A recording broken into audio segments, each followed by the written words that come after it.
Started to see spaceships on Bankhead.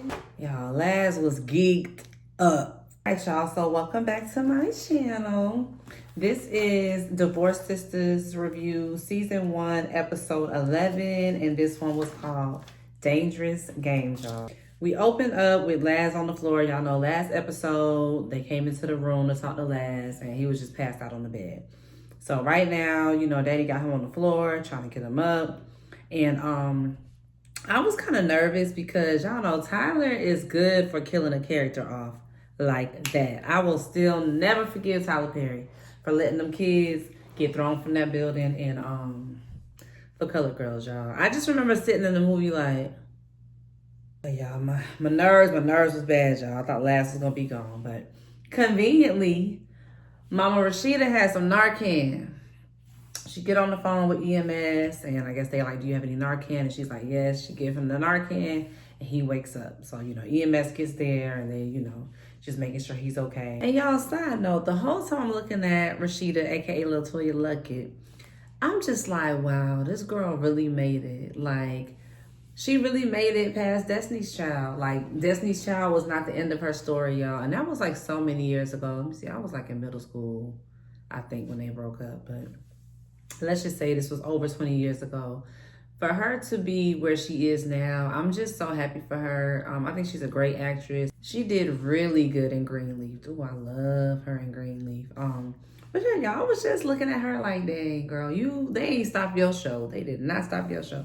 Okay, so after she gave him the Narcan and EMS gets there, once he came to, you know, they had to have a talk with Laz. Pastor is like, okay, what is the drugs? Where did you get these drugs from? First, he tried to just say it was weed. And Pastor was like, boy, that was more than just some weed. And he was like, matter of fact, where did you even get it from?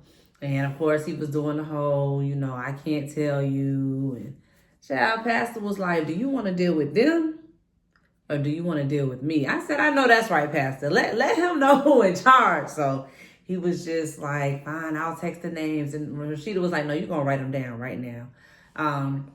So he tells them that he was getting the drugs from, I forgot the boy name, but it was somebody from the church. So he said the name, and Pastor was like, from the church? And they're like, dang, you've been getting the drugs right up under our nose. And it's a testament to, you know, as much as you try to protect your child and shield your child, stuff can happen right up under your nose. Like, it happens all the time. And that's the very unfortunate part about parenting. And what I loved about this episode was there was just so much in this episode that I could relate to, that I could resonate with, because y'all, life is life, and this parenting is really hard out here.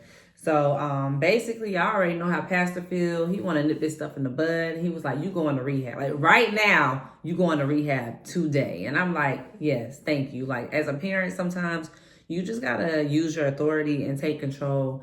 And if your kids don't want to make the right decisions, sometimes you have to make the right decisions for them. Like, I can't change what happened, but now that I know, you getting in this car, we going to rehab, and we know now that, because they said a little bit of his backstory, but Pastor is parenting from a place of, my daddy was an alcoholic, my siblings on drugs, and this not about to be you. This is not about to be my son. So I love how Pastor was handling this situation. It really made me question myself, like, how would I handle this situation? What would I do if I had a child on drugs? And, you know, so many people could say what they would do and what they wouldn't do, but it's easier said than done. But I do know if I was in this situation, I would probably have the same mind that Pastor is having of, we're about to handle this. We're not going to wait on this. We're not going to see how this goes. We're not going to let this simmer and just, you know, have this playing in the background. We're handling this, y'all. At this point, it's probably like,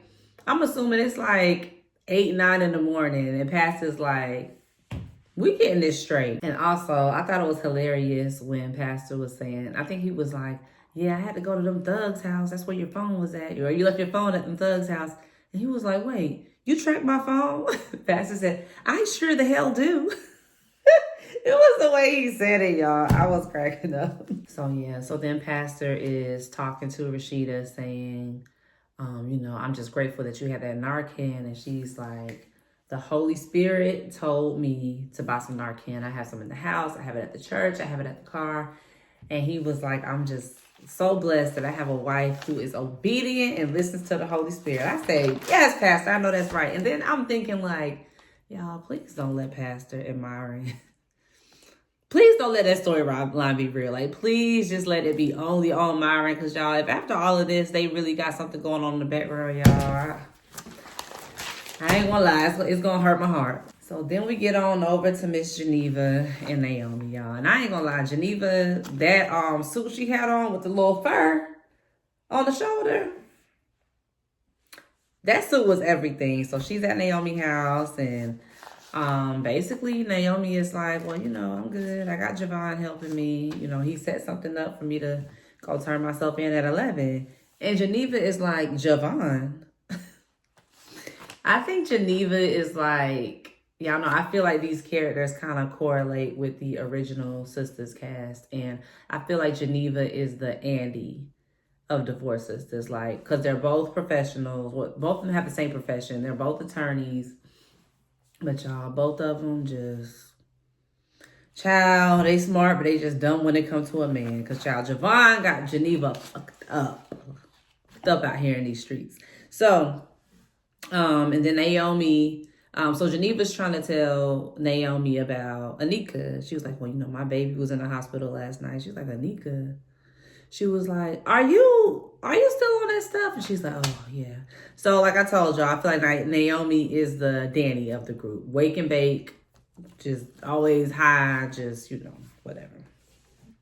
So Naomi is telling Geneva, like, yeah, Javon is going to handle it for me. I went to Tiffany's house to get his information. And to my surprise, homeboy was there. He came down the stairs in his boxers. And so Geneva is like, boxers? And she's like, yeah. And Tiffany came down in her robe, honey. So as she's saying this, Geneva is just getting pissed, y'all. Y'all can just almost see the steam coming out.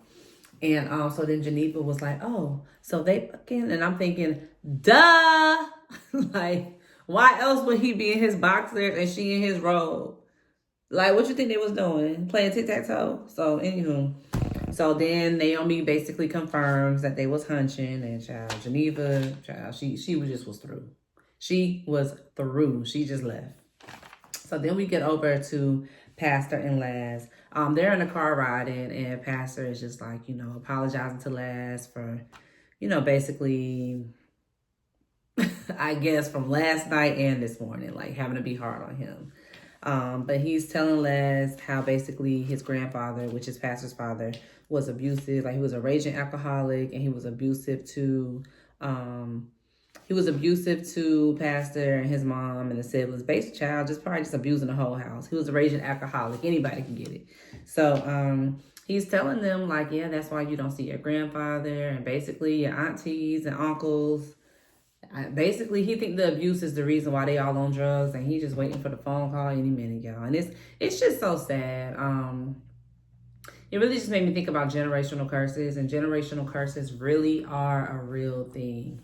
But they stop because somebody says it ends with me. And the somebody in that storyline is Pastor. He was like, this may be the case for my family, but it ends with me. And I'm not going to let you be around here drugging and thugging. Like, he said, not my son. So he's telling Laz how he's special and you just can't do things that the other kids are doing. And I love that I love that this talk was in the script, because I feel like we have to let our children know it don't matter what everybody else is doing. This is the standard that I'm holding you to. And we do have to set our own. Every household has their own standards. And you have, as the parent, you have to let your children know what the standard is. Some people, let me just give an example. Like, some people, their standard for their children is, you got to get straight A's. Like, don't bring nothing less than a 90 in this house. Some people, like, I will say for me, and it's crazy because the standard in my house is honor roll, and I really wish that now that I know what I know, I wish I would have made the standard straight A's. Like, just, why not? Strive for perfection. But the standard in my house is honor roll, child. And it is what it is.